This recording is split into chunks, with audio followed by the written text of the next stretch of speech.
श्रीवत्सचिह्नमिश्रेभ्यो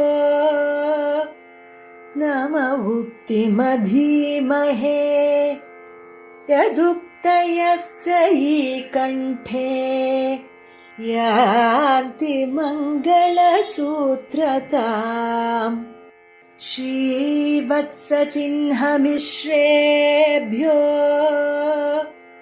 नम उक्तिमधीमहे यदुक्तयस्त्रयी कण्ठे यान्ति मङ्गलसूत्रताम् उल्लासपल्लवित पालित सप्तलोकी निर्वागकोरहित नेमकडाक्षलीला श्रीरङ्गहर्म्यतड मङ्गलदीपरेखा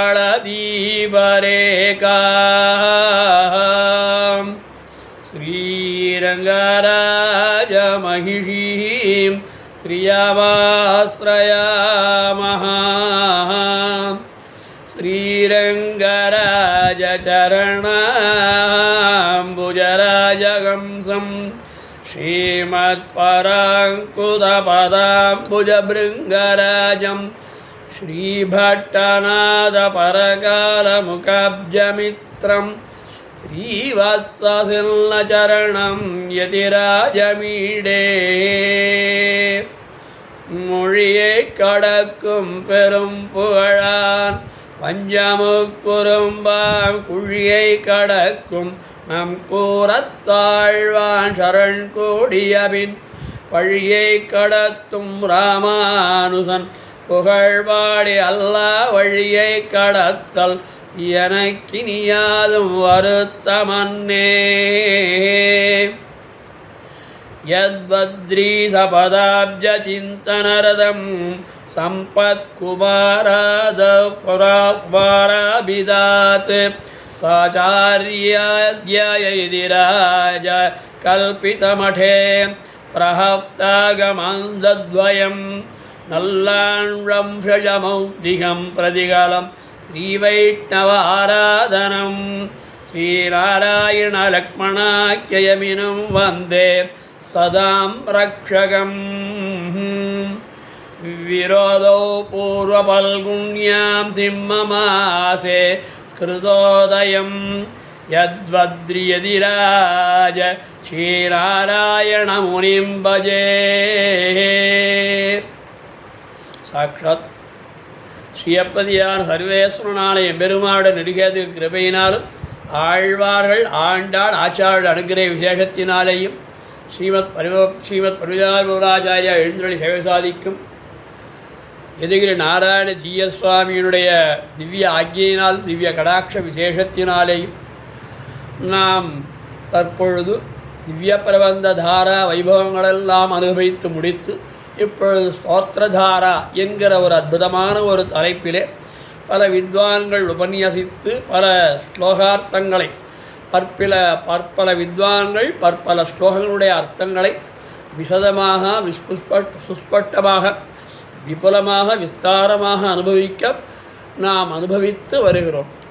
இதை ஏற்பாடு செய்த சுவாமியுடைய திருவடிவாரத்திலேயே என்னுடைய கிருதஜதையும் இதற்கு பக்கபலமாக இருக்கக்கூடிய நிர்வாகிகளுக்கும் மங்களாசாசனங்களையும் இதை கேட்டு அனுபவித்து கொண்டிருக்கக்கூடிய அனைத்து பாகவதோத்தவர்களுக்கும் ஆண்டாள் கோஷ்டியினருக்கும் அநேக மங்களாசாசனங்களை தெரிவித்து அடியேனுக்கு இன்றைய தினம் கூறத்தாழ்வான் அருளி செய்த பஞ்சஸ்தவங்களிலே ஒன்றான அதிமானுஷஸ்தவம் என்கிற ஒரு கிரந்தத்தினுடைய 16வது ஸ்லோகம் தொடங்கி 20வது ஸ்லோகம் வரையில் இதை அனுபவிக்க அடியேனுக்கு பிராப்தமாயிற்று. இதை சுவாமி ஸ்ரீமத் வேதமார்க்க பிரதிஷ்டாபனாச்சாரிய உபவேதாந்தாச்சாரிய எழுந்தருளி சேவை சாதித்த காஞ்சிபுரம் பிரதிபாதி பயங்கரம் அனங்கராச்சாரியா சுவாமி இதற்கு ஒரு அற்புதமான ஒரு வியாக்கியானம் பெரியவாச்சான் பிள்ளை நம்பிள்ளை சைலியிலே அவருடைய பாணியிலே அருளி செய்த வியாக்கியானத்தை கொண்டு சில அனுபவங்களை நாம் அனுபவிக்கலாம் என்பது அடியேனுடைய அபிப்பிராயம். இந்த ஒவ்வொரு ஸ்லோகத்தையும் 4 பிரிவாக பிரித்து அனுபவிக்க வேண்டும். முதலிலே ஸ்லோகத்தினுடைய மூலத்தையும் அதற்கு பிறகு அந்த ஸ்லோகத்தினுடைய பத உரையும், அதாவது பதார்த்தமும், அதற்கு பிறகு அந்த ஸ்லோகத்தினுடைய அவதாரிகையும், அதற்கு பிறகு அந்த ஸ்லோகத்தினுடைய வியாக்கியானத்தையும், அதற்கு பிறகு அந்த ஸ்லோகத்தினுடைய சாரத்தை, இப்படி 5 வகையாக இதை பிரித்து அனுபவித்தால் நமக்கு மிக அற்புதமான ஒரு விஷயம், அதிமாஷத்தவத்தினுடைய பெருமையும் மிக அற்புதமாக நமக்கு தெரியும், நாம் அனுபவிக்க இயலும். இந்த அதிமாஷஸ்தவத்திலே மொத்தம் 61 ஸ்லோகங்கள் இருக்கின்றன. அந்த 61 ஸ்லோகங்களில் முதல் ஸ்லோகம் எம்பெருமானுடைய செய்த விபவாவதாரம் முதலான விபவாவதார பெருமைகளை பேசினார். 64 ஸ்லோகங்களிலே முதல் ஸ்லோகம். அதற்கு பிறகு 2ஆம் ஸ்லோகம் தொடங்கி 5ஆம் ஸ்லோகம் வரையில் ஸ்ரீ ரங்கநாதன் மேலே இருக்கக்கூடிய பிராவண்யத்தை, அவர் மேலே இருக்கக்கூடிய ஈடுபாட்டை அருளினார். அதாவது 2ஆம் ஸ்லோகம் தொடங்கி 5ஆம் ஸ்லோகம் வரையில். அதற்கு பிறகு 3ஆம் ஸ்லோகம் தொடங்கி 16ஆம் பாசுரம் வரையில் அவதாரங்களிலே எம்பெருமான் செய்த அதிமானுஷ செயல்கள், அதாவது ஒரு மனிதனாலே செய்ய முடியாத காரியங்களை எல்லாம் செய்தான் என்பது அர்த்தம். அதற்கு பிறகு 17ஆம் பாசுரம் தொடங்கி 32ஆம் பாசுரம் வரையில் ராமாவதார அனுபவம். அதற்கு அடுத்தபடியாக 33லேருந்து 58ஆம் ஸ்லோகம் வரைக்கும் கிருஷ்ணாவதார அனுபவம்.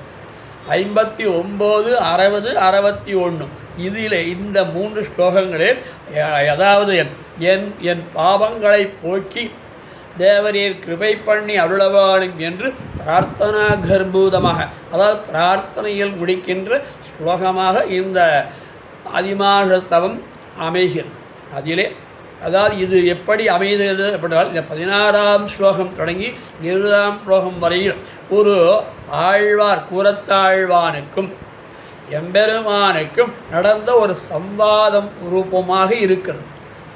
அது எப்படி தெரிகிறது அப்படின்னால், ஆழ்வார் கூரத்தாழ்வானுக்கு ஒரு சில சந்தேகங்கள் எழ, அந்த சந்தேகங்களை எம்பெருமானிடம் கேட்பதாக அமைந்தது. இது ஒரு சம்வாத ரூபமான ஆழ்வாளுக்கும் எம்பெருமானுக்கும் நடக்கக்கூடிய ஒரு சின்ன வாத பிரதிவாதங்கள், அல்லது எம்பெருமானுடைய அதிமார்க சேட்டிதங்களை இப்படி செய்தாயே, இப்படி செய்கின்றாயே என்று மேன்மையையும், இப்படி செய்கின்றாயே என்று அவனுடைய எளிமையையும் இரண்டுமே அனுபவிக்கக்கூடிய ஒரு அற்புதமான ஒரு வகை இது. இது திருமங்கை ஆழ்வார் பாசுரத்திலே ஒரு அற்புதமான அனுபவம் இருக்கிறது. 2 தோழிகள் பேசிக்கொள்வதாகவும், ஒருவள் பரத்வத்தையும் ஒருவள் சௌலபியத்தையும் எப்படி மாறி மாறி அனுபவிக்கிறார்களோ அதுபோலே எம்பெருமானிடம் கேள்வி கேட்கிறார். இவ்வளவு மேன்மை பொருந்திய நீ இப்படி எப்படி நடந்து கொண்டாய் என்று அவனுடைய எளிமையையும், அல்லது அவதார சௌலபியத்தையும், அல்லது அவதார சௌசீல்யத்தையும் இப்படி அனுபவிக்கிறார் என்பது இந்த 16லேருந்து 20 பாசுரம் வரையில் இருக்கக்கூடிய ஒரு திரண்ட கருத்து. அதற்கு மேலே 16ஆம் ஸ்லோகம். त्वन्निर्मिदा जडरगाज त्रिलोकी किम्बिक्षणादियमृदे भवदः तुराबाः मध्ये गदानुचक्रमिषे जगच्चेत् त्वद्विग्रमैः तम् इव श्रुतिः अञ्जिता स्यात्. இந்த ஒரு ஸ்லோகத்திலே புறத்தாழ்வான் இந்த ஒரு ஸ்லோகத்திலே திரிவிக்கிரமாவதாரத்தை பற்றி பேசுகிறார்.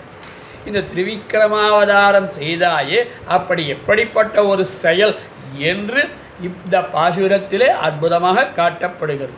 எல்லா ஸ்லோகங்களிலும் ஒரு பதத்தை அத்தியாகாரம் பண்ணிக்கொள்ள வேண்டும். அத்தியாகாரம் பண்ணிக்கொள்வது என்றால் அந்த ஸ்லோகத்திலே இல்லாத, ஆனால் அர்த்தாத் அதாவது அந்த ஸ்லோகத்திலே சொல்லப்படுகின்ற அர்த்தத்திற்கு அனுகுணமாக. ஏனால் எம்பெருமானை பார்த்து கேட்பதாகத்தானே இந்த பாசுரம் அமைந்தது, இந்த ஸ்லோகம் அமைந்தது. அப்படி இருக்க ஹே தேவா என்று ஒரு பதத்தை அத்தியாகாரம் பண்ணி கொள்ள வேணும் இந்த 5 ஸ்லோகங்களுக்கு. எப்படி ஹே தேவா என்றால் இல்லாத ஒரு பதத்தை, அதாவது பாசுர ஸ்லோகத்திலே இல்லாத ஒரு பதத்தை நாம் தெரிவித்து கொள்ள வேணும் என்றால் அதற்கு ஒரு சமாதானம் சொல்லியிருக்கிறார்கள் நம்முடைய பூர்வாச்சாரியர். அதாவது ஒரு பாசுரத்தினுடைய ஒரு ஸ்லோகத்தினுடைய அர்த்தத்தை சொல்லும் பொழுது அதிலே இது கேள்வி கேட்பதாகவும் பதில் சொல்வதாகவும் அல்லது இவர் கேள்வி கேட்டு விஸ்மயப்படுவதாகவும் ஆச்சரியப்படுகிறார். யார்? கூறத்தாழ்வார். இது என்ன ஆச்சரியம், இது என்ன ஆச்சரியம், இது என்ன ஆச்சரியம் என்று எம்பெருமானை முன்னே நிறுத்தி இப்படி நாம் ஒரு அர்த்தம் கொள்ளலாம். எம்பெருமானோடு ஆழ்வான் பேசுவதாக ஒரு அர்த்தம், அல்லது எம்பெருமானை முன்னே நிறுத்தி இப்படி மேன்மையானவனே, இப்படி எளிவரவானவனே என்று சொல்வதாகவும் அமைகிறது. அதனால் இந்த ஒவ்வொரு ஸ்லோகத்துக்கும் ஹே தேவா என்கிற பதத்தை அத்தியாகாரம் பண்ணி கொண்டிருக்கிறோம். அத்தியாவகாரம் பண்ணி கொள்ள வேண்டும். அதாவது ஒரு சொல்லை தெரிவித்து கொள்வது. ஏனால் இந்த ஸ்லோகத்தினுடைய அர்த்த போக்கை பார்க்கும் பொழுது இப்படி ஒரு சம்சயம் எழுந்ததினால் அந்த ஹே தேவா என்ற ஒரு ஸ்லோகத்திற்கும் ஒவ்வொரு ஸ்லோகத்திற்கும் எடுத்து கொள்ள வேண்டும். இந்த ஸ்லோகத்திலே ஹே நாம் முதலிலே சொன்னது போல இந்த ஸ்லோகத்தினுடைய பதவுரை ஹே தேவா எம்பெருமானே, பொன்னிர்மிதா தேவரீராலே படைக்கப்பட்டதும், தேவரானே சிருஷ்டிகர்த்தா, யார் எம்பெருமான் உலகத்தை சிருஷ்டிக்கிறானோ அவனே தேவனே தேவனாவான்னு சொல்லப்படுகிறதோ அப்படி அவ சிருஷ்டிகர்த்தா. தவ ஜடரகாச்ச, ஒரு கால் தேவரீருடைய திருவயிற்றிலே கிடந்து ரக்கை பெற்றதுமான. இப்போ 2, ஒன்று எம்பெருமான் சிருஷ்டித்த பிரகாரம், அடுத்தபடியாக எம்பெருமான் திருவயிற்றிலே வைத்து ரட்சித்த பிரகாரம். இது எப்பொழுது? மகாப்பிரளயம் வந்தபொழுது சகஸ்த சேதனாச்சேதனங்களே தன்னுடைய திருவயிற்றிலே வைத்து ரட்சித்தான் அல்லவா? அந்த 2 செயல்களும் இயம் திரிலோகி, இந்த மூவுலகம் பிக்ஷணாது ருதே, மகாபலியிடத்தில் யாதிப்பது தவிர மற்ற உபாயத்தினால். இப்போ 3 வந்துடுத்து. அதாவது எம்பெருமான் சிருஷ்டித்தது வந்துடுத்து, 2வது எம்பெருமானாலே ரட்சிக்கப்பட்ட வஸ்துக்களை சொல்லப்பட்டது, 3வது திரிலோகி இந்த மூ உலகத்தையும் பிக்ஷணாத்து, அதாவது பிக்ஷை எடுத்தான். யாரிடத்திலே? மாவலியிடத்தில் யாஜிப்பது தவிர மற்ற உபாயத்தினால் பவதா தேவரீருக்கு துராபாக்கியம் கிடைக்க அறிந்தோ. வேறு ஒரு வகையாக இந்த மகாபலியிடமிருந்து உலகத்தை மீட்டிருக்கலாம் அல்லவா? போய் ஒரு யாச்சகனாக நின்றுதான் மீட்க வேண்டுமோ? உமக்கு வேறு உபாயம் தெரியாதா? இந்த பூமியை தன்னதாக்கி கொண்ட மகாபலியிடம் இருந்து தேவரீர் பெறுவதற்கு யாச்சகம் செய்ய வேணுமா? பிக்ஷை எடுக்க வேணுமா? அப்படி யாஜித்து பெறாமல் சுவாதந்திரியத்தினாலே பெற முடியாது. இது கேள்வி. சுவாதந்திரியத்தினாலே உம்முடைய எல்லாம் வல்ல சகல சுவாதந்திரியம் முக்கியம் அல்லவா? நீ நிரங்குத சுதந்திரம்னு சொல்கிறதோ இல்லையா? அப்படிப்பட்ட சுவாதந்திரியமாக இருக்கக்கூடிய நீ மகாபலியிடத்தில் பிச்சை கொள்ள வேணுமா? பிக்ஷை கொள்ள வேணுமா? மத்தியே கதாது, இடையில் ஒரு காலத்தில் இந்த உலகத்தை ந விசக்கிரமிஷே சேத்து பீக்ஷாவியாஜத்தாலே மூவடி கொண்டு அருளியிருக்காவிடில் ஸ்ருதி வேதமானது பத்விக்கிரமை, தேவரீருடைய விக்கிரமங்களினால், அதாவது தேவரீருடைய மாறுபாடுகளினால் கதம் அஞ்சித அஸ்யாத், எங்கனம் மேன்மை பெற்றதாகும் என்று இந்த ஸ்லோகத்தினுடைய பதார்த்தம். அதற்கு மேலே இதிலே திரிவிக்கிரமாவதார சௌலபியத்தை அனுசந்தித்து இனியராகிறார். இந்த நம்முடைய பூர்வாச்சாரியர்கள் எல்லாருமே வியாக்கியானம் பண்ணும் பொழுது நம்முடைய ஸ்ரீ பிரதிபதியாபேங்கிற அண்ணங்கராச்சாரியார் சுவாமியும் ஒவ்வொரு ஸ்லோகத்துக்கும் ஒரு அவதாரியை வைக்கலாம், ஒவ்வொரு ஸ்லோகத்துக்கும் ஒவ்வொரு அவதாரியை காட்டுறோம். அப்படி இதிலே திரிவிக்கிரமாவதார சௌலபியம், யாரும் யாச்சிக்காமலே எல்லாருடைய தலைகளிலும் திருவடி வைத்தாயே அந்த சௌலபியத்தை அனுசந்தித்து இனியராகிறார். ஆழ்வாரைப் போலே எம்பெருமானை மடிபிடித்து கேள்வி கேட்கிறார். மடிபிடித்து, அது ஒரு அழகான தமிழ். நம்முடைய பூர்வாச்சார வியாக்கியானங்கள்லேயும் வருது, நம்மளே விரைவாச்சாமுள்ள வியாக்கியானங்கள்லேயும் மடிபிடித்து அப்படின்னா உரிமையாக மடியை பிடித்து கேள்வி கேட்கிறார். ஆழ்வார் எப்படி கேட்டார் அப்படின்னு ஒரு கேள்வி. சரி சுவாமி, ஆழ்வார் கேட்டது போல ஆழ்வான் கேட்கிறார் அப்படின்னா எப்படி? பெரிய திருவந்தாதியிலே 16ஆம் பாசுரத்திலே சீரால் பிறந்து சீரப்பால் வளராது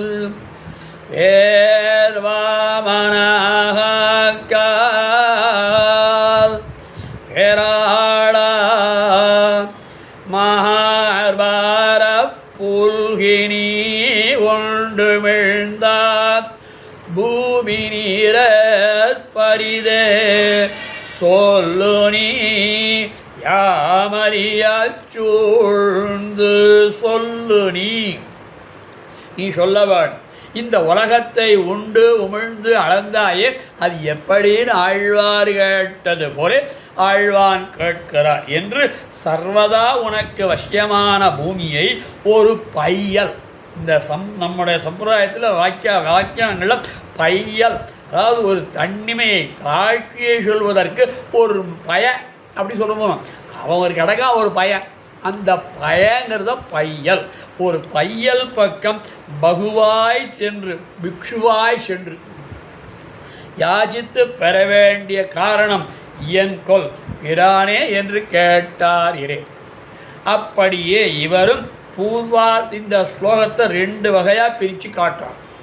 எல்லா ஸ்லோகம் பூர்வார்த்தம் உத்தரார்த்தம், அதாவது பூர்வ வாக்கியம் ஒரு அர்த்தத்தை சொல்லும், பூர்வ வாக்கியம் உத்தர வாக்கியம் இரண்டாவது 2 வரிசைகள், இது ஒரு அர்த்தத்தை சொல்லும். அப்போது முதல் வாக்கியத்துக்கும் 2வது வாக்கியத்திற்கும் போல, அது போலவே அல்லது அது மாதிரி இல்லாமல் என்று ஒரு பதத்தை நாம் ஏற்றுக்கொள்ள வேண்டும். அப்படி ஏற்றிருந்தால் பூர்வார்த்தம் முதல் 2 வரிகள் அல்லது உத்தரார்த்தம் பின் 2 வரிகள்.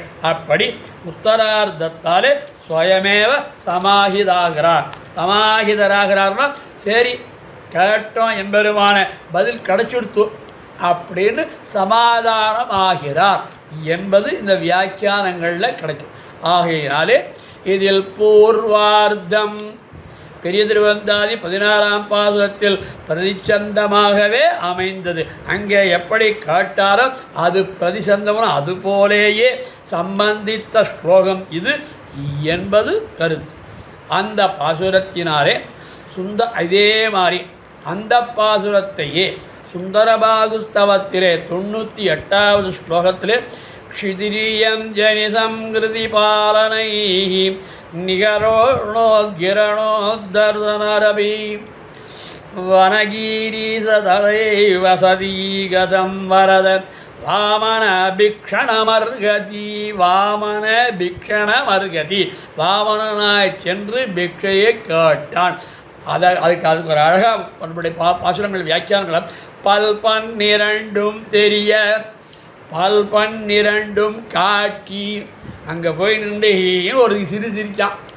அந்த பல் முன்பல் 6 மேல் வரிசை 6 பல் கீழ்வரிசை 6.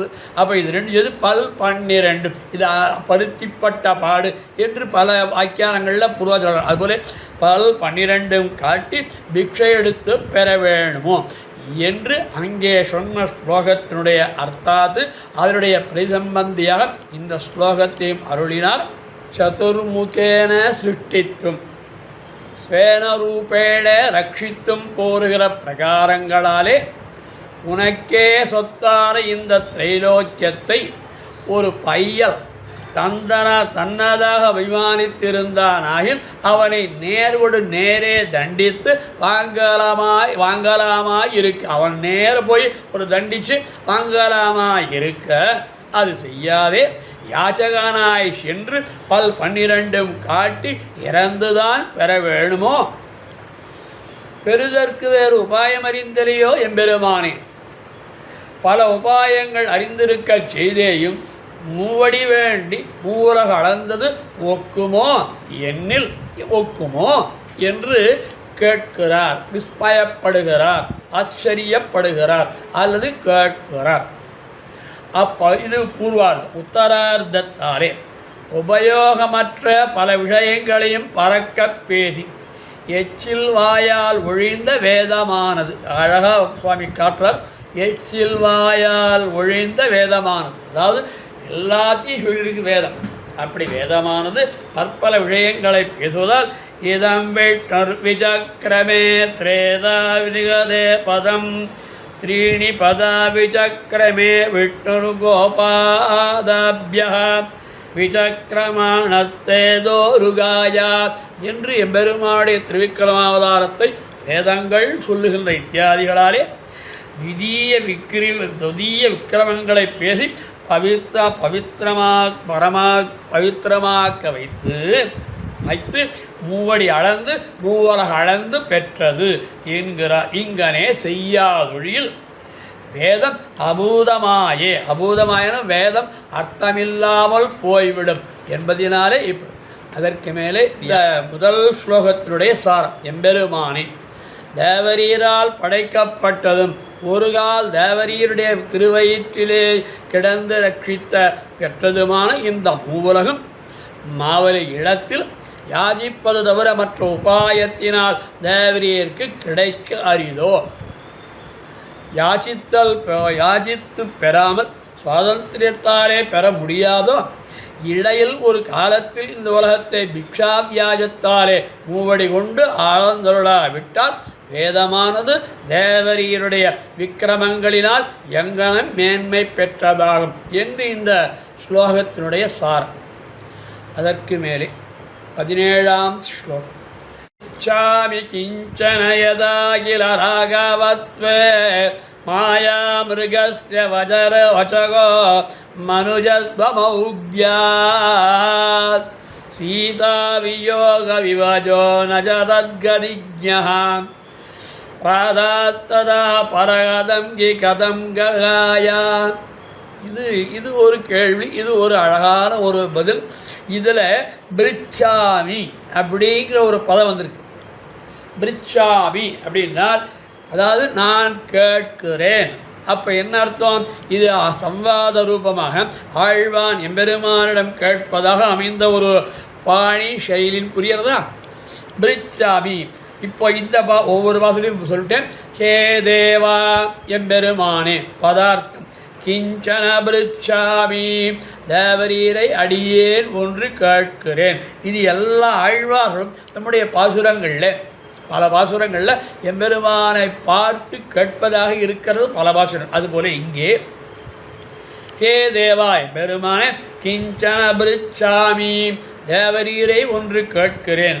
ராகவத்வே ஸ்ரீராமனாக திருவவதரித்த காலத்தில் யாதொரு சமயத்தில் மனுஜத்வமௌக்யாத் ஆத்மானம் மனுஷம் மன்யே என்று மனுஷ்யத்வ பிரயுக்தமான மோகத்தாலே மாயா மிருகஸ்ய வஜசன்னி மாரீச்சனாகிற மாயமானுக்கு பரவசராகி சீதா வியோக விவஜா பிராட்டியை பிரிந்து வருந்தீரோ தத்கதிக்யச்ச ந அபூஹு அவள் போன போக்கையும் அறியாதவராய் இருந்தீர்.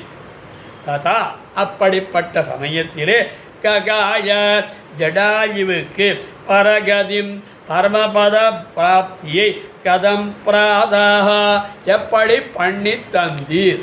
இப்போ 2 விசேஷம். சீதா பிராட்டியை பிரிந்து சீதா பிராட்டியை தேடுவதற்காக செல்லுகின்ற சமயம்.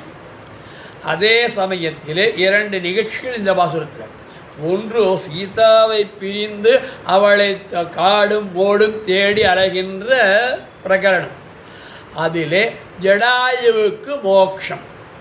இது எப்படி அப்படின்னா, சீதா போன வழி தெரியலையா, ஆனால் எம்பெருமானே தேவரீருக்கு ஜடாயுவுக்கு மட்டும் மோட்சம் கொடுக்குற வழி தெரிஞ்சுதா? இவள் போன கதி அறியவில்லை, அவனுக்கு உயர்ந்த கதியை தந்தீரே, இது என்ன விசித்திரம், இது என்ன அதிமானுஷம் என்று இந்த பாசுரத்திலே ஸ்லோகத்திலே கேட்கிறான். இதே அவதாரிகளை இந்த ஸ்லோகம் முதல் 33ஆம் ஸ்லோகம் வரையில் ராமாவதார விருத்தங்களிலே மூழ்கி சொல்லுகிறார். மாயமான் பின்னே சென்று மைதிலியை பிரிந்து அவள் போன வழி தெரியாதே. மாயமான் பின்னாடி போனான். என்ன சொல்கிறான்? மலையே நீ பார்த்தாயா, சீதையை பார்த்தாயா, மரமே நீ கண்டாயா, மடுவே நீ கண்டாயோ என்று கண்ட சேதனாச்சேதனங்களில் காலிலே விழுந்து யார்? ரமபிரான். கண்ட சேதனாச்சேதனங்களில் பார்த்த வஸ்துக்கள்லாம் என்றாம் அர்த்தம். மலையை பார்த்தா சீதையை பார்த்தியா, மடுவை பார்த்தா சீதையை பார்த்தா, மலையை பார்த்தியா சீதையை பார்த்தியா என்று ஒன்றுமே தெரியாதவன் மாதிரி அப்படி காலிலே விழுந்து துவண்டு கிடப்பது ஒரு பக்கம். இது ஒரு பட்சம். இது ஒரு பட்சம்னா இது ஒரு பக்கம். அடுத்ததாக பெரிய உடையார் ஜடாயுவை நோக்கி கச்சலோகான் அனுத்தமான் என்று பரகதிக்கு விடை கொடுப்பது ஒரு பக்கம். இப்போ இது சீதையை தேடுறது ஒரு பட்சம். இந்த பட்சம் என்னது? ஜடாயுவுக்கு மோட்சம் கொடுது. இவை இரண்டும் தன்னிலே சேரும்படி எங்கனே, அதாவது ஒன்றும், அதாவது மனுஷத்துவ ராகவத்துவம் மனிதனாக பிறந்து என்ன செய்யறது தெரியாது திண்டாடும். அதே சமயத்தில் ஜடாயுவுக்கு மோட்சம் கொடுக்கும். இது ரெண்டும் எப்படி சேரும்படி எங்கனே என்று ஆச்சரியப்பட்டு அவன் தன்னையே கேட்கிறோம் என்று கேட்டு தேறுகிறார். இதுக்கு சமாதானம் அவனையே கேட்கலாம், என்ன காரணம் என்று சமாதான கேட்டு தீருகிறார். அதாவது திருஷ்டத்திலே ஒருத்தி போன வழியறியாதவன். சுவாமி அழகா கொடுக்கிறார் வார்த்தையை. திருஷ்டத்திலே கண் பார்வையிலே கண்ணிலே படுகின்ற பொருள்களிலே ஒருத்தி போன வழியறியாதவன், அதிருஷ்டத்திலே காண முடியாத அதாவது ஒருவனுக்கு வழிகாட்ட முற்பட்டது என்ன விசித்திரம், என்ன விசித்திரம் என்கிறார். சீதாவியோகத்தாரே பரிதபித்ததெல்லாம் அப்படி பண்ணிட்டது எதுக்காக? ஆத்மானம் மானுஷம் மன்யேன் ராமம் தசரதாத்மஜம் யோகம் யஸ்ய யதாச்சாகம் பவாம் தத் பிரவீதுமே.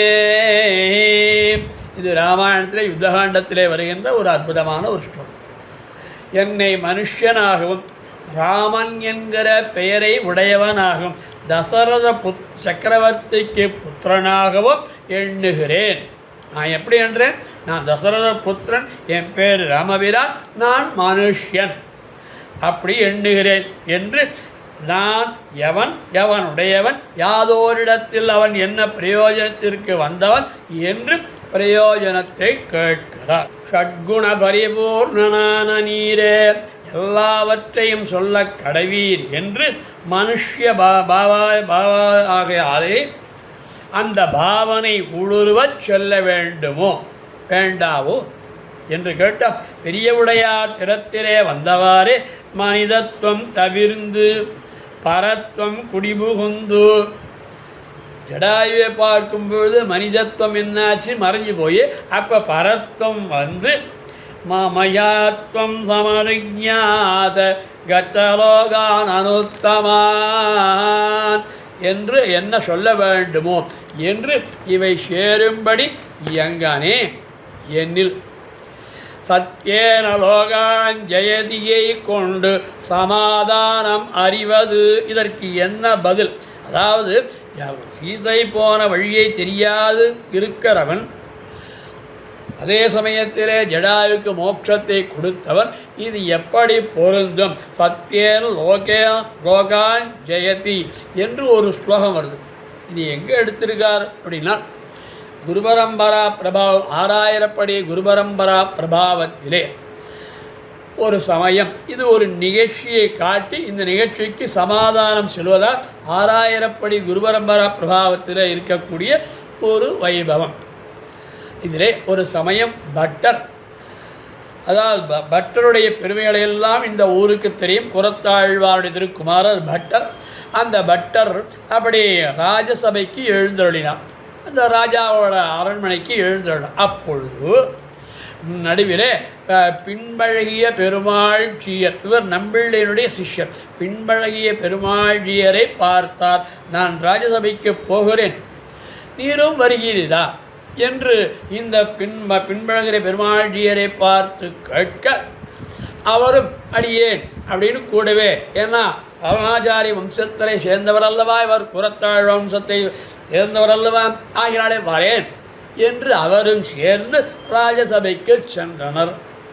இந்த பட்டருடைய பெருமைகளை எல்லாம் தெரிந்து கொண்ட ராஜா அவரை வரவழைத்து அவருக்கு ஆசனம் அமர்த்தி அவருக்கு ஸ்ரீபாத தீர்த்தம் சேர்த்து கொண்டு திருவடி விலக்கி பல ராஜோபச்சாரங்களையெல்லாம் பண்ணிவிட்டு ஒரு கேள்வி கேட்டார். சுவாமி, அடியனுக்கு ஒரு சின்ன சந்தேகம். யாரை பார்த்து? பட்டரை பார்த்து அந்த ராஜா கேட்கிறான். ஒரு சின்ன சந்தேகம். என்ன சந்தேகம்? இல்லை, ஸ்ரீராமாயணத்திலே ஆத்மானம் மானுஷம் மன்யே என்று ராமன் சொல்லியிருக்கான். நான் மனிதனாக பிறந்தேன், ராமன் பேர், தசரதன் பிள்ளைன்னு பேர். அப்படி இருக்க சத்யேன லோகாஞ்சயதி என்று ஜடாயுவுக்கு மோட்சம் கொடுத்தது எப்படி என்று இது பொருந்துமா? மனுஷனாலே பர்வதத்தை அழிக்க முடியுமா என்று ஒரு சந்தேகம் இருக்குது. தேவரீர் விடை அருள வேணும், அதை தேவருடைய கிருபைக்கு பாத்திரமாக வேணும், தேவரீர் அழி செய்ய வேணும் என்று அவன் கேட்கிறான். ராஜாவும் அல்பன் அல்ல, ராஜாவும் நல்ல ஞானவான், நல்ல ஞானத்தை உடையவன். ஆகினாலே ஒரு கேள்வி கேட்டான். அப்போது ராஜா என்ன பண்ணினா, ஒரு சமயம் அப்படி திரும்பி வேறு ஏதோ பராக்காக வேறு ஒரு காரியத்தில் இருந்தான். அப்போது இந்த பட்டர் பாருங்க, என்ன அந்த ஆச்சாரியன் சிஷ்யன் அப்படின்னா அப்படி தான் இருக்கணும், இவா மாதிரி தான் இருக்கணும். அப்போது தன்னுடைய சிஷ்யரான தன்னுடைய சாத்தியான பின்பழகரம் பெருமாள்ஜியரை பார்த்து இந்த இடத்திலே பட்டரை பார்த்து கேட்டான். இப்போ என்ன சொல்கிறான்? எப்போ கேட்கும் பொழுது அதுக்கு சொன்னாராம். யார்?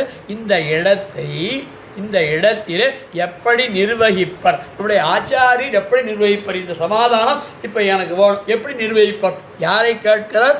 பட்டர் மகாஞானி. அவர் பின்பழகிய பெருமாள்ஜியரை கேட்க அவர் சொன்னாராம், சுவாமி, இது ஒன்றும் பெரிய சிரமமான கேள்வி இல்லை. நம்முடைய சுவாமி நிர்வகிக்கும் பொழுது, இந்த இடத்தை நிர்வகிக்கும் பொழுது, நான் என்னை மனுஷனாகும் தசரன் பிள்ளை ராகவனாகும் அப்படி இருக்கும் பொழுது, யாகதிர் யஜ்ஞசீலானாம் ஆகிதாக்னேச்ச யாகதிஹி அபராவர்த்தினாம் யாச்சயாச்ச பூமி பிரதாயினாம் மயேஷு த்வம் சமருஜ்ஞாத கச்சலோகான் அனுத்தமான் என்று இந்த ஸ்லோகத்தினுடைய அர்த்தத்தை வைத்து சுவாமி நிர்வகிப்பார் அப்படின்னு இவர் போய் சொல்லிட்டார். இவரும் கழுகரசனான ஜடாயுவே யஜ்ஞங்களை அனுஷ்டிப்பார்க்கு எந்த கதியோ, 3 அனலயோம்பும் அந்தணர்க்கு எந்த கதியோ, திருப்பி வருதல் இல்லாத மோட்சம் அடைந்தவர்க்கு எந்த கதியோ, அந்த ஒப்பற்ற உலகங்களுக்கெல்லாம் என்னால் அனுமதி பெற்ற நீர் செல்ல கடவீர் என்று மோட்சம் கொடுத்தபடி எங்கனே என்று கேட்க, பட்டரும் ராஜாவுக்கு வேறே பதமாக வேறே பராக்காக இருப்பதை பார்த்து, பட்டர் மோட்சம் கொடுத்ததை எப்படி நிர்வகிப்பர்? பெரியவுடையாருக்கு பிள்ளை. இவ்விடத்தில் பட்டர் ஜீயரை பார்த்து பிள்ளை, பிள்ளை என்று இவ்விடத்தில் நம்பிள்ளை குறிக்கும். அந்த நம்பிள்ளை எப்படி நிர்வகிப்பார் என்று கேட்க, அதற்கு இவள் சொல்லுகிறார், ஜீயரும் யார்? பின்பழகிற பெருமாள் ஜீயரும் சத்யேன லோகாஞ்சயதி தீனான் தானேன ராகவஹ குரு சுஸ்ரயாஸ்ரயா வீர தனுஷா யதிதாத்ரவான். ராமபிரான் 4 விதமான செயல்களை உடையவன். அது என்ன அப்படின்னா, ராகவன் இருக்கிறானே அவன் உண்மை உரைத்ததினாலே, சத்தியவான் பேர் பெற்றவன் அல்லவா, அந்த உண்மை உரைத்ததினாலே உலகங்களை ஜெயிக்கிறான். அதுதான் சத்தியேன லோகான் ஜெயதி. அவன் சத்தியத்தை உண்மையாக நடந்து கொள்வானானபடினாலே உலகத்தை ஜெயிக்கிறான். அப்போதே அந்த பர்வதத்திற்கு அவனுக்கு தருவதற்கு சக்தி உண்டு என்று அர்த்தம். அதற்கு இரண்டாவதாக எளியர்களை கொடையினாலே கவர்கிறான். கொடை முதலான தான தர்மங்கள் செய்து அதனாலே கவர்கிறான். ஆச்சாரியர்களை கைங்கரியத்தினாலே கைவசப்படுத்துகிறான். அதாவது விஸ்வாமித்திர மகரிஷியை பார்த்து, வசிஷ்ட மகரிஷியை பார்த்து நான் என்ன பண்ணணும்னு பிரார்த்திக்கிறான் இல்லையா, அப்படி ஆச்சாரியர்களை கைங்கரியத்தினால் கைவசப்படுத்துகிறான். இது மட்டும் இருந்துட்டா போருமா, வீரனான அவன் போரில் எதிர்த்து வில்லினாலே வெல்லுகின்றான். அப்போ சத்தியத்தினாலே உலகை வெல்லுகிறான், ஆச்சாரிய கைங்கரித்தாலே ஆச்சாரியை கைவசப்படுத்துகிறான். இப்படி எல்லாத்தையும் அவனால் பண்ண முடியும் என்று நிர்வகிப்பர் என்று பின்பழகிய பெருமாளியர் சொல்ல, ஒக்கும் என்று பட்டரும் அப்படி திரும்பி பார்த்தாரா, அதுக்குள்ள ராஜா ஏதோ பராக்கா இருந்தவன். இப்போ திரும்பி என்ன பட்டுற, நான் ஒரு கேள்வி கேட்டேனே, பதில் சொல்லலையா, தெரியலையா, இல்லை சொல்லலையா, இரும் சொல்லாம நீ பராக்கு பார்த்துட்டு இருந்தேர், அதுக்குள்ளே இவ்வளோ சம்பாஷணம் நடந்துருத்தோம். இங்கே பின்பழக பெருமாளியருக்கும் பட்டருக்கும் நடந்துருத்தோம். ஆனால் அவரை பார்த்து நீ அங்கே பராக்கு பார்த்துட்டு இருந்த, நீ சுயத்தனமாக கேட்டால் நான் சொல்கிறேன், இப்போ அது உன்னுடைய புத்தியோடு லயித்து கேட்டால் சொல்லுகிறேன் என்று இந்த ஸ்லோகத்தை சொல்லி, இந்த சத்தியலோகான் ஜெயதி என்கிற இந்த ஸ்லோகம் முதலான 2-3 ஸ்லோகங்களை சொல்லி ராஜாவை சமாதானப்படுத்தினான். ராஜாவும் சந்துஷ்டனானால் தன்னுடைய ரத்னம், பொருள், பணம் எல்லாத்தையும் பட்டர் திருவடிகளே சமர்ப்பிக்க அவர் நேரே கொண்டு பிள்ளையிடம் திருவடியிலே சமர்ப்பித்தார். இது உம்முடைய உபன்யாசத்திலே ஒரு வார்த்தைக்கு கிடைத்த சம்பாவனை. நம்பிள்ள உபன்யாசத்தில் கிடைச்ச ஒரு ஸ்லோகத்தினுடைய சாகத்துக்கு சம்பாவனை இது அப்படின்னு கொண்டு கொடுத்தார் என்பது குரு பரம்பரா பிரபாவத்திலே சொல்லு. அப்படி ஆக இந்த ராஜாவும் பிரீதனாய் வஸ்திர பூஷணங்களை சமர்ப்பித்தான். இந்த ஸ்லோகத்தினுடைய சாரம், எம்பெருமானே தேவரீரே ஒன்று கேட்கிறேன். ஸ்ரீராமனாக திருவதரித்த காலத்தில் யாதொரு சமயத்தில் ஆத்மானம் மனுஷம் மன்னியே என்று மனிதத்தன்மையை ஏறிட்டு கொண்டதாலே மாரீச்சனாகிற மாயமானுக்கு பரவசராகி பிராட்டியை பிரிந்து வருந்தினீரே. அவன் போன வழியையும் அறியாமல் இருந்தீரே. அப்படிப்பட்ட சமயத்தில் ஜடாயுவுக்கு பரமபத பிராப்தியை எப்படி பண்ணி தந்தீர் என்று கேட்டு இந்த ஸ்லோகமானது நிறைவேறுகிறது. 18ஆம் ஸ்லோகம். அக்ஷுண்ணயோகபதம் அக்ரியகதம் ஜடாயும் திரியஞ்சமேவ பதமோக்ஷபதே நியோக்தும் சக்னோழி வேசிச்ச யதா சததா கதம் த்வம் தேவீம் அவாப்னுமடலம் யதிதோ வசின்வன்னு. இது ஒரு அருமையான 2 விஷயங்கள் சொல்ல. ஒவ்வொரு ஸ்லோகத்திலேயுமே பூர்வார்த்தம் உத்தரார்த்தம்னு சொல்லுவது போல இதுவும் அற்புதமான ஒரு ஸ்லோகம். இதிலே ஹே தேவா எம்பெருமானே,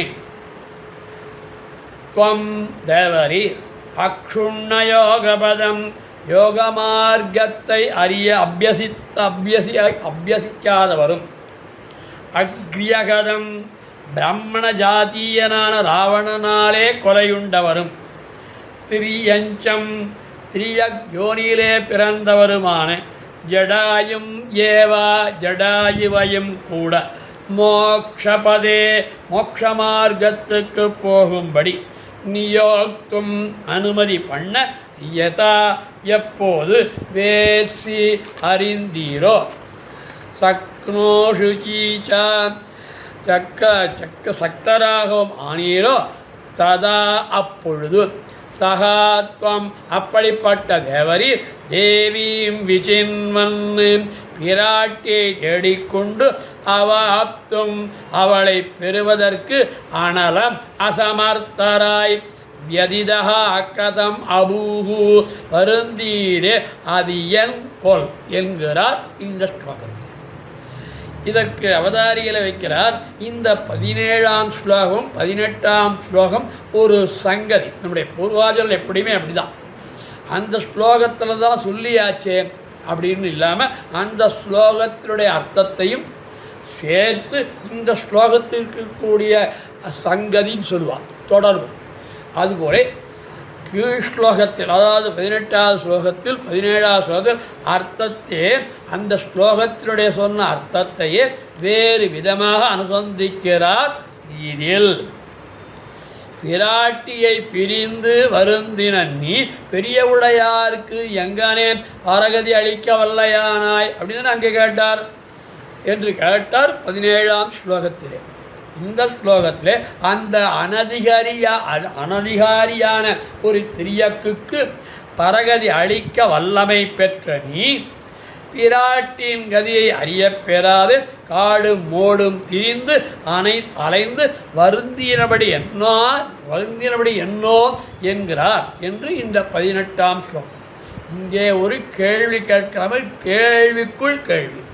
அதேபடி பிரஷ்ன பிரகார பேத மொழி அர்த்தத்தில் வேறுபாடு இல்லை, அர்த்தத்தில் ஒன்றும் வேறுபாடு இல்லை. ஆனால் அதை கேள்வி கேட்கிற கேள்வியிலே சற்று வித்தியாசமாக இருக்கிறது என்பது புறத்தாழ்வான் ஸ்லோகத்தை கொண்டு சுவாமி நிர்வகிக்கக்கூடிய நிர்வாகம்.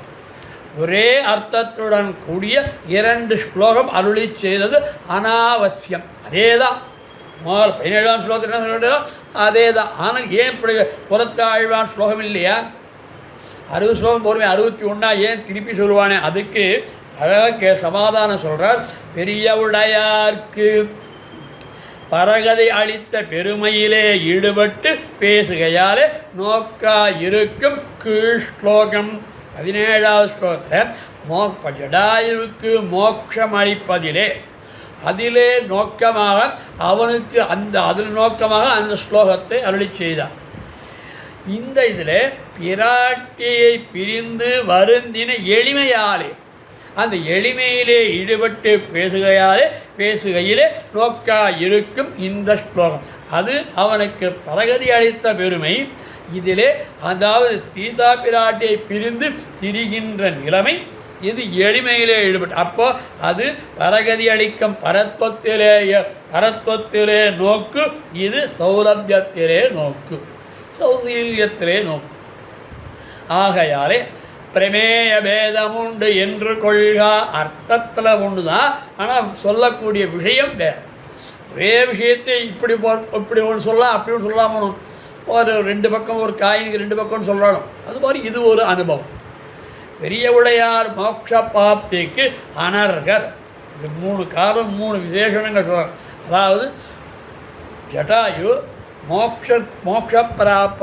மோட்ச பிராப்திக்கு அனர்கர், தகுதியில்லாதவர் என்பது 3 விசேஷணங்களாலே தெரிகிறது. அது என்னது அப்படின்னா, அக்ஷுண்ண யோகபதம், யோக மார்க்கத்தை அபியசியாதவர், யோக மார்க்கத்தை அபியசியாதவர். இப்போ மோட்ச பிராப்திக்கு தகுதி இல்லாதவர் யார்? ஜடாயு. அப்படிப்பட்டவனுக்கும் நீ மோட்சம் கொடுத்தாயே, இது என்ன விசித்திரம் அப்படின்னா, ஏன் தகுதி இல்லை அப்படிங்கிறது 3 காலம் சொல்கிறான்.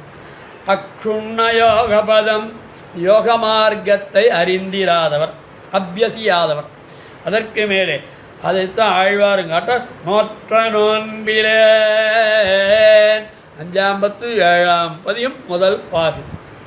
இடகிலேன் ஒன் அட்டகில்லேன் திருவாய்மொழி 4ஆம் பத்து 7ஆம் பதியும் 9வது பாசம் இத்தியாதிகளாலே சாதனானுஷ்டானம் ஒன்றும் செய்யாதவர் என்று ஆய்த்து. அவர் சாதனானுஷ்டானம் எதுவும் பண்ணலை. எதுக்கு? பெருமான் பரகதி கொடுத்தானே, அந்த பரகதிக்கு சாதனானுஷ்டானம் எதுவும் பண்ணவில்லை. சரி, சாதனானுஷ்டானம் பண்ணவில்லை என்றாலும் சாதனானுஷ்டானம் பண்ணுகின்ற பிறப்பிலே பிறப்பிலே பிறந்திருக்கலாம் அல்லவா? அதுவும் இல்லை. ஏன்? திரியஞ்சம், திரியக்காக சாதனானுஷ்டானத்துக்குரிய ஜென்மத்திலும் பிறந்திரல். ஒரு பறவை இனத்தில் பிறந்தான். அப்புறம் அக்ரியக 3 காலம் அக்ரியகதம் சாதன சாமகிரி இல்லையாகிலும் பிரதிபந்தக அபாவமாவது தடங்கள் இல்லாமல் இருக்கலாமே, அதுவும் இல்லை. ஏன்னால் இதுக்கு அழகாக சொல்ல, ராவணன் பிரம்மபுத்திரரான புலஸ்யருடைய வம்சத்தில் பிறந்தவன். அப்போ அவன் பிராமண வம்சத்திலே பிறந்தவன், இவர் திரியக் வம்சத்திலே பிறந்தவன். அவன் சாதனானுஷ்டானம் பண்ண தகுதி உடையவர், இவன் சாதனானுஷ்டானம் பண்ணக்கூடிய தகுதியுடைய பிறப்பு இல்லாது அக்ஷுண்ண யோகபதத்திலே ஈடுபட முடியாது. அதற்கு மேலே ராவணன் பிரம்மபுத்திரான புலஸ்திய வம்சத்தில் பிறந்தவனிரே. அக்னிஹோத்ராச்ச வேதாச்ச ராட்சசானாம் கிருஹே கிருஹே, ராட்சர்கள் இருக்கக்கூடிய ஒவ்வொரு வீட்டிலேயும், அதாவது லங்கையிலே அக்னிஹோத்திரம் முதலானவைகளும் வேதாஸ்ய வேதங்களும் ராட்சதானாம் கிருஹே கிருஹே ராட்சருடைய கிரகங்களிலே செய்யப்பட்டது. அப்படின்னா அந்த இடம் முழுக்க வேதங்களாலும் யாகங்களாலும் நிரம்பிய பூமி என்று அர்த்தம் அல்லவா என்பதற்கிணங்க பிரம்மவசியனான ராவணனாலே கொலை உண்டார். யார்? திரியக் வம்சத்தரான ஜடாய். ஆகையாலே பரகதி பிரதிபந்தகமான அக்ரகத்துவமும் உண்டாய்த்தரே. அக்ரே பவஹா அக்ரியஹா அப்படின்னா பிராமணன் என்கை. இப்படிப்பட்ட ஜடாயுவம் கூட சுவாதந்திர சக்தி விசேஷத்தாலே மோட்சம் புகுமாறு நியமிக்க வல்ல தேவரீர் பிராட்டியை பெறமாட்டாதே தேடி தவிர்ந்தது இயன் என்கிறார். இவ்வளோ சாமர்த்தியம் இருக்கணும், அவனுக்கு மோட்சம் கொடுக்குற அளவுக்கு நமக்கு சாமர்த்தியம் இருக்கு. ஆனால் சீதா பிராட்டி எங்கே போயிருக்கான்னு தெரியாதா? அப்படி தேடிட்டு போறீரே, இது என்ன விசித்திரம், என்ன விசித்திரம் என்று ஆழ்வார் கேட்பதாக.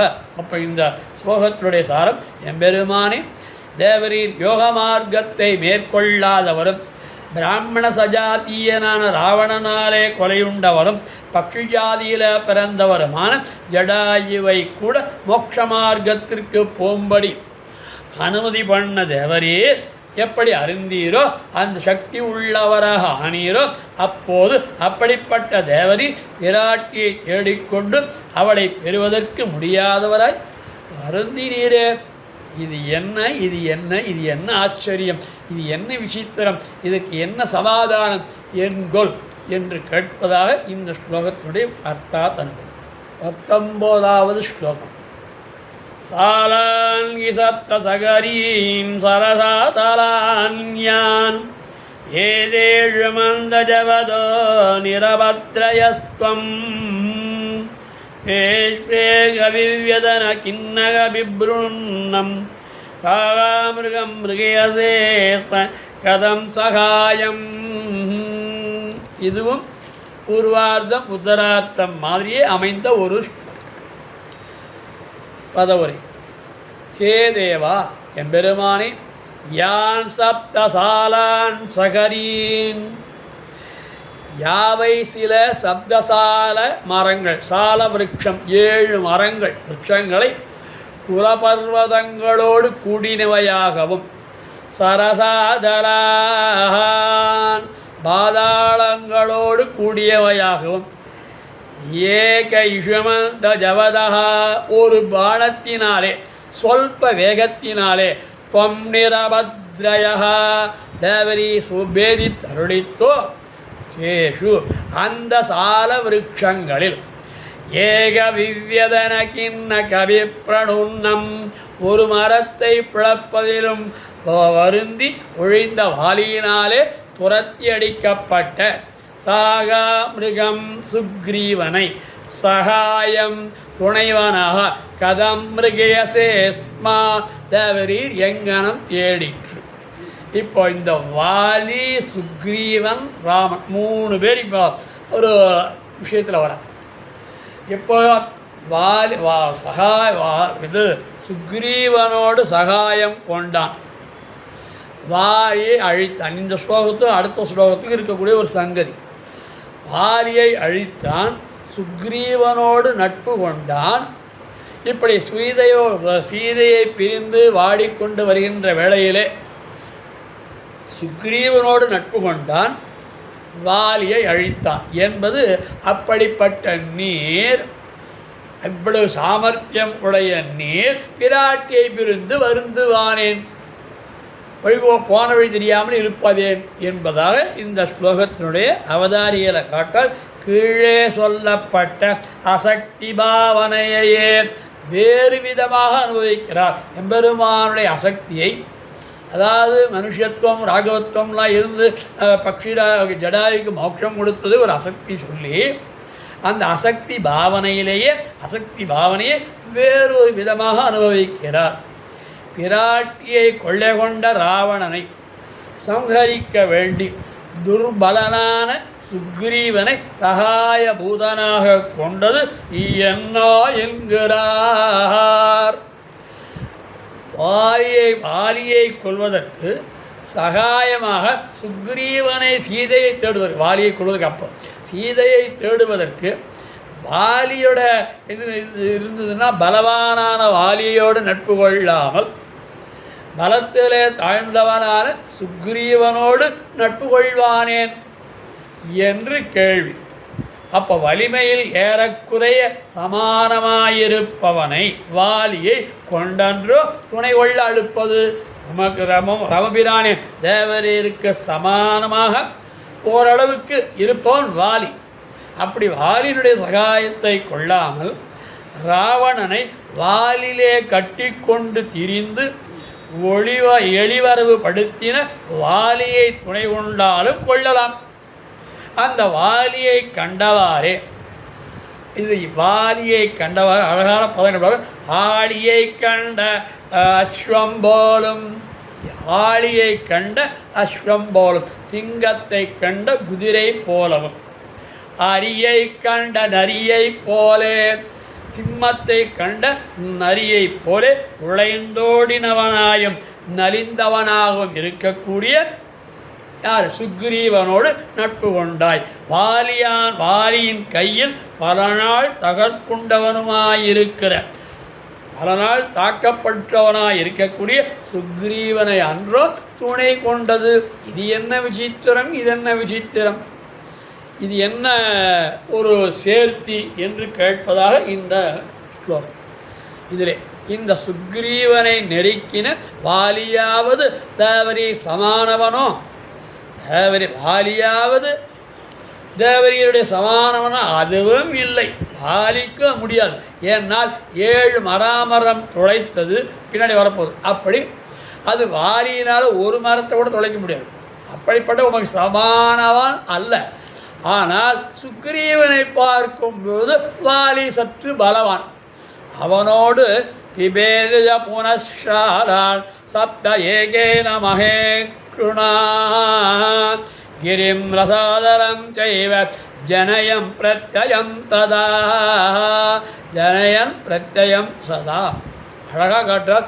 ஒரு சிறந்த வில்லினால் 7 மராமரங்களை அருகில் இருந்து மதுரையையும் பாதாளத்தையும் பிளந்தார் என்று இந்த ஸ்லோகத்துடைய அர்த்தம். மலையையும் பாதாளத்தையும் பிறந்தார். அதை ஆழ்வார் காட்டார் திருவாய்மொழியிலே 9ஆம் பத்து 2ஆம் பதியம் முதல் பாசுரத்திலே. கனையொன்னாலே 7 மரமெய்தயம் கார்முகிலை, 7 மரமும் எய்த எம் கார்முகிலை. அதாலே கனை ஒன்னாலே ஒரே ஒரு வில்லினாலே என்று ஆழ்வார் காட்டுவது. அப்படிங்கிறபடியே ஒரு பாணத்தை பிரயோகித்து சப்தசால விருட்சங்களையும் சப்தகுல பர்வதங்களையும் சப்த பாதாளங்களையும் அனாயாசமாக ஒருங்கே பேதித்தேர் தேவரி. அந்த வாலியோ எண்ணில் அந்த 7 மரங்களில் ஒன்றை பேதிப்பதற்கே பெரும்பாடு பட்டவன். ஆகையாலே ராவண பங்க சதுரனான ராவணனை அழிக்கவல்ல வீரமுள்ள வாலியே தேவரீருக்கு அத்தியந்தம் சமமில்லாதவன் என்று நிற்க, அவனே சோமில்லை, இருந்தாலும் மிகவும் தண்ணியனான தாழ்ந்தவனான சுக்ரீவன் தேவரீருக்கு ஒரு வகையாலும் சமமாக மாட்டானே. அப்படி இருக்க செய்தேயும் அரிய பெரிய காரியத்திற்கு, அதாவது சீதையை தேடுவதற்கு அழிவதற்கு சுக்ரீவனை மகா நிர்வாகனாக கொண்டு அந்த எலும்பனை, அதாவது வலிமையில்லாத துணை தேடி பெற்றது. இது என்ன சமத்து, என்ன அழகான வார்த்தை, என்ன சமத்து. சமத்துனா சாமர்த்தியம் உண்டு. இது என்ன சமத்து, நம்ம குழந்தைகளை சொல்லுவோம், என்ன ஒரே எங்காவது குழந்தை ரொம்ப சமத்து அப்படின்னா என்ன சாமர்த்தியம் உடையவன்னு அர்த்தம். இது என்ன சமத்து அப்படின்னு விஸ்மிதராகிறார் உரத்தாழ்வான். எம்பெருமான் இதர நிறைவேற்ற சூரனாகையாலே அவனுக்கு வேறு ஒரு துணை தேவையில்லை.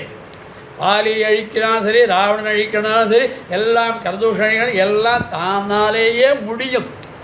ஆனாலும் அப்படி இருக்க அவன் தன் காரிய சத்தார்த்தமாக யாரையும் துணை கொள்ள வேண்டிய பிரசக்தி இல்லை. அப்படி இருந்தாலன்றோ, அப்படி யாரான் இருந்தால் எவன் பலவான் என்று விமர்சித்து வரிக்க வேண்டும். சுக்ரீவனை வரித்தது சகாயத்துக்காக அல்ல, அவனை அழிச்சுண்டது துணை கொண்டது சகாயத்துக்காக இல்லை, சரணாகத ரக்ஷணத்தை விரதமாக கொண்ட பெருமாளுக்கு கோல் விழுக்காட்டாலே தானே வந்தது அவனை ஸ்வீகரிக்க நேர்ந்த அத்தனையிலே. அவனை ஸ்வீகரிக்கணும்னு வந்தான், அதனாலே அவனை சகாயம் கொண்டானே தவிர தன்னுடைய காரியம் நிறைவேறுவதற்காக துணை வேண்டி வந்தவன் அல்ல. வாலியை கொல்லும்படியான ஆற்றல் பெருமாளுக்கு உண்டோ இல்லையோ என்று சந்தேகித்தான் யார்? சுக்ரீவன்.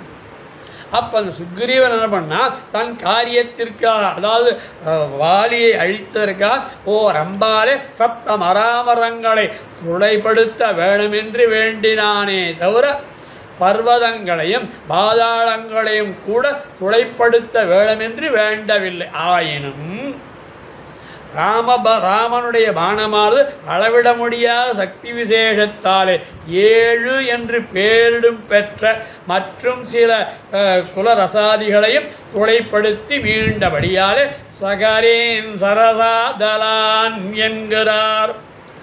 சுக்ரீவன் ராமனை பார்த்து ஸ்ரீராமாயணத்தில் வரக்கூடிய ஸ்லோகம், ஏன சப்த மகாசால கிரிர் பூமி சதாரிதாக வாருணேனாமேவ காகுஸ்த ஸ்தஹதாதே சோரணக்ரதா. இது அற்புதமான ஒரு ஸ்லோகம். அதாவது என்றானிலே சுக்ரீவன் 7 மராமரங்களை குறித்து பிரயோகித்த பானம் அவ்வளவோடு நில்லாமல் 7 என்கிற பெயர்களை உடைய எல்லா வஸ்துக்களும் அஞ்சி நடுங்கின.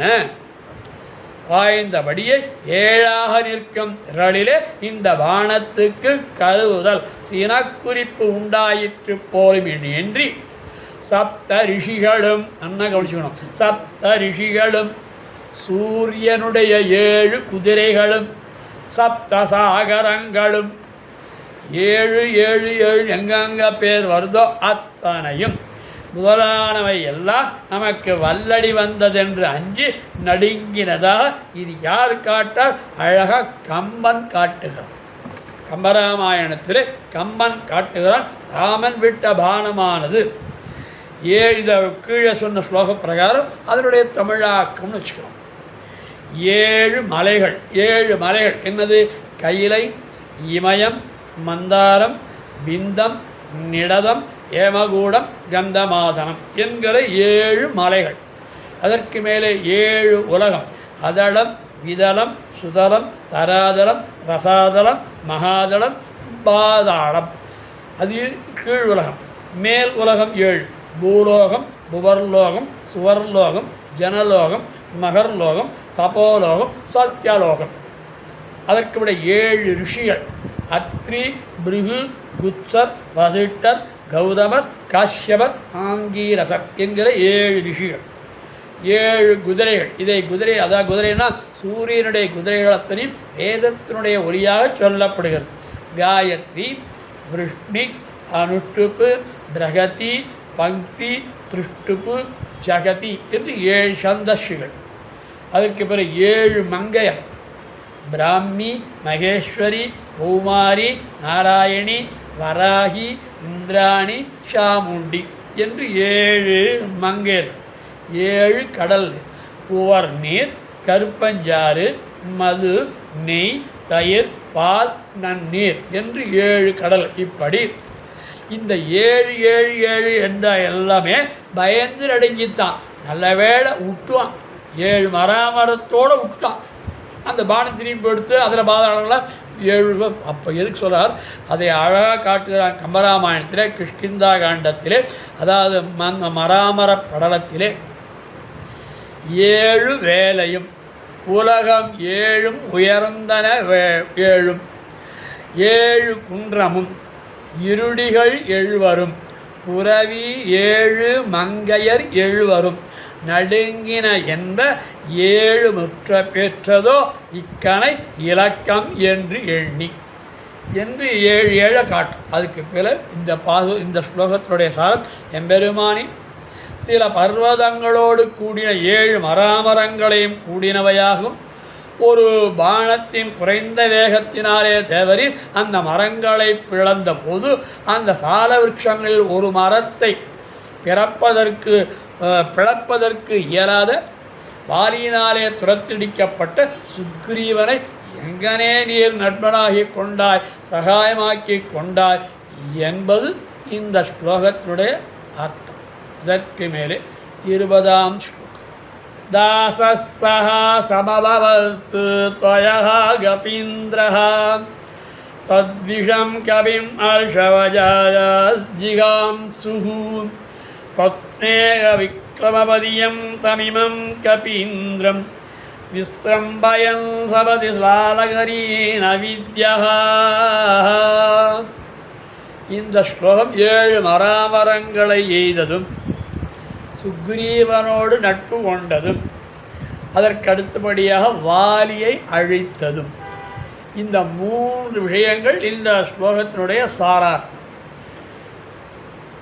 ஹே தேவா எம்பெருமானி, யக கபீந்திரஹா யாவனொருவன் சுக்ரீவன் தவா தேவரீருக்கு தாசகா சகா சமபவத்து அடியவனாகவும் அன்பனாகவும் ஆனானோ தத்விஷம் கபிம் அவனுக்கு விரோதியான வாலியை துவம் தேவரீர் அமர்ஷவசாசு கோபவசத்தாலே ஜிகாம் சுகு கொல்ல விரும்பினவராய் தத்ஸ்நேக விக்ரபதியம் தேவரீர் பக்கல் பிரேமத்தினால் கலங்கின புத்தியை உடையவனான அந்த சுக்ரீவனை விஸ்ரம்பயன் சன் விஸ்வசிப்பியாய நின்று கொண்டு சபதி அப்போதே சாலகிரீன் மராமரங்களையும் குலபர்வதங்களையும் அவித்யா தேவரீர் எய்தருளிற்று.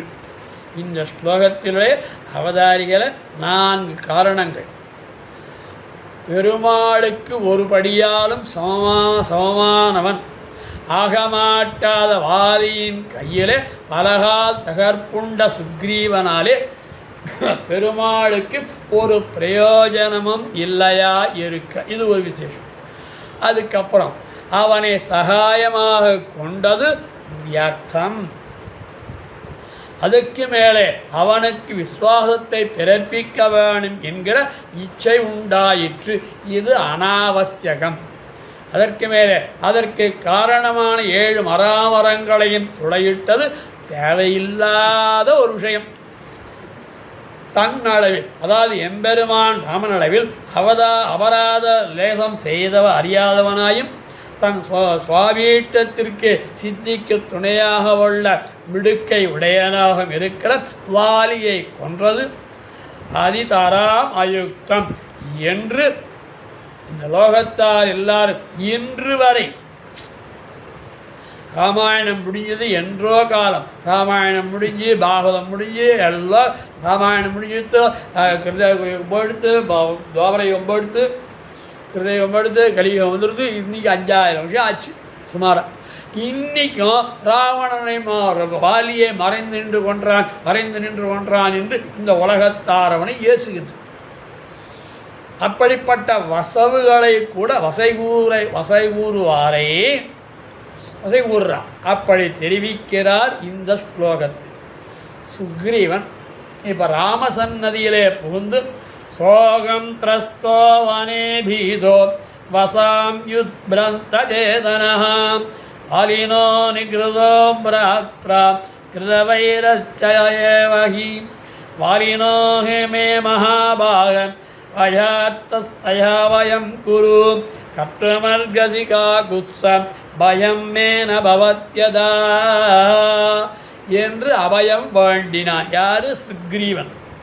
சுக்ரீவன் தன்னுடைய அண்ணனான வாலியை அழித்து தனக்கு ராஜ்யாபிஷேகம் பண்ணி வைக்க வேணும் அல்லது வாலியை அழிக்க வேணும் என்று அவன் அந்த வாலியை அழிப்பதற்கு நீர் உதவி பண்ண வேணும் என்று பிரார்த்தித்தான். அப்படியும் ஆக அப்போ என்ன பண்ணான்? வாலினம் தம் வதிஷ்யாமி அவ பாரியாபகாரிணம், தன்னுடைய பாரியையும் பிடித்து கொண்டான். ஆகையினாலே என்ற பெருமாள் அபயப்பிரதானம் பண்ணினாராக சொல்லப்பட்டது. தாசனாகவும் சகாயவனாகவும் அமைந்த சுக்ரீவனுக்கு இட்டம் செய்ய வேண்டிய கடமை பெருமாளுக்கு விடபண்ணாதபடி ஆயிற்று. ஆகையாலே சுக்ரீவ விரோதி என்கிற பட்சத்தில் வாலிபக்கல் விரோதம் வகித்த பெருமாள் அவனை கொல்ல புகுந்தது சரியே ஆகும் என்று இந்த வாலியை கொன்றது சரிதான். எதனாலே? நான் 3 காரணம். எதனாலே? ஒன்று, நம் காரியம் செய்து தலை கட்ட வல்ல சக்தி ராமனுக்கு உண்டோ இல்லையோ என்று ராமபிரானுடைய வலிமையை பற்றிய சந்தேகம் உடைய சுக்ரீவனை அவனை தேற்றணும். எப்படி கண்ணனம்பெருமான் அர்ஜுனனுக்கு உபதேசம் பண்ணி அந்த யுத்தத்தை பண்ண வைத்தானோ அதுபோல இங்கே சுக்ரீவனுக்கு சமாதானம் பண்ணணும், தன் வலிமையை காட்ட வேண்டும் என்பதற்காக 7 மரங்களை எய்தான் அல்லவா? சரி, பாரின் வலிமையை என்று தேற்றினான். முதல் விஷயம். இரண்டாவதாக, அவன் வாலியோடே போர் புரிய போக மாட்டாதவனாகையாலும் போகாவிடில் வாலியை கொல்ல வழி இல்லாம். ராமபிரானுக்கு வாலியை கொல்லணும்னா இவன் சுக்ரீவன் போகணும். அப்போ சுக்ரீவனை அனுப்பிச்சு வாலியை கொல்லணும் இல்லையா? அதனால் வழி இல்லாமையும் கொல்லாவிடில் தாம் பண்ணின அபயப்பிரதானம் பழுதுபடுகிறதாகையால். நான் என்ன சொன்னேன் உனக்கு? சுக்ரீவா, யுத்தத்துக்கு போ, அப்படி வாலியை அழித்து தரவில்லை ஆனால் தான் பண்ணின அந்த சங்கல்பம் அது வீணாகிவிடும் அல்லவா? ஆகியனாலே சுக்ரீவனை நம்பக்கூடியவனாக்க வேண்டியது அவசியமாக 7 மரங்களை எய்தது என்று சாரார்த்தம். இதைத்தான் கம்பன் அழகாக காட்டுறான் கிஷ்கிந்தா காண்டத்திலே நட்பு கோட்படலத்திலே. மற்றினி உரைப்பதென்னே? சுக்ரீவனுக்கும் ராமபிரானுக்கும் நட்பு ஏற்படுகிறது. அனுமான் நடுவே இருந்து நட்பை பற்றி விளக்கி சொல்லுகிறான். இப்பொழுது ராமபிரானுடைய சரம ஸ்லோகம் இது ஒரு சரம ஸ்லோகம் போல. யாருக்கு? சுக்ரீவனுக்கு அளித்த ஒரு சரம ஸ்லோகம். அங்கே விபீஷனுக்கு அளித்த ஒரு சரம ஸ்லோகம் இருக்குது, அதுதான் பிரதானம். ஆனால் இது யாரை தன்னை அபயமாக பற்றி வந்த சுக்ரீவனுக்கு அருளி செய்த இது ஒரு வகையான இது சரமஸ்லோகம். யாது? இது ராமபிரான் சுக்ரீவனுக்கு சொன்னது. இது கம்பநாட்டு ஆழ்வான் காட்டியது. மற்றினி உரைப்பதென்னே? மற்றதெல்லாம் கிடைக்கட்டுப்பா. இது வரைக்கும் என்னென்னவோ சொல்லிட்டு இருந்தேன். ஊர் சுற்றினா அடித்தான், துரத்தினான், உள்ளே போனான், கோயிலேருந்து வெளில வந்தான், ராஜ்யத்தை கொடுத்தேன், வாங்கிக்கலாம், அடித்து தொட்டேன், எல்லா இதையும் இருக்கட்டும். மற்றினி உரைப்பதென் என்னே? அதெல்லாம் கிடைக்கட்டும். வானிடை மண்ணில் நின்னை செற்றவர் என்னை செற்றார். வானிடை வானத்திலேயும் மண்ணில் இந்த மண்ணிலேயும் நின்னை செற்றார். உனக்கு எதிரிகள் யாரோ அவர்கள் எனக்கு எதிரிகள். உன்னை செற்றார் என்னை செற்றார். அதற்கு பேர் தீயரே எனினும். இது ஒரு அதாவது சுக்ரீவனுக்கு ஒரு தூண்டி விடுறான். உன்னோடு சேர்ந்தவர்கள் தீயராக இருந்தாலும் சரி, தீயரே எனினும் உன்னோடு உற்றவர் எனக்கும் உற்றார். நட்பின் இலக்கணம். உன் கிளை என் காதல். உன்னுடைய சுற்றங்கள் இருக்காள அவர்கள் எல்லாம் என்னுடைய காதல் சுற்றமும். அதற்கு மேலே சுற்ற நீ என் உயிர் துணைவன் என்றான். நீ என் உயிர் துணைவன், எனக்கு உயிருக்கு துணையான சமமாக இருப்பவன் என்று சுக்ரீவனுக்கு அடைக்கலம் கொடுத்தான் அல்லவா?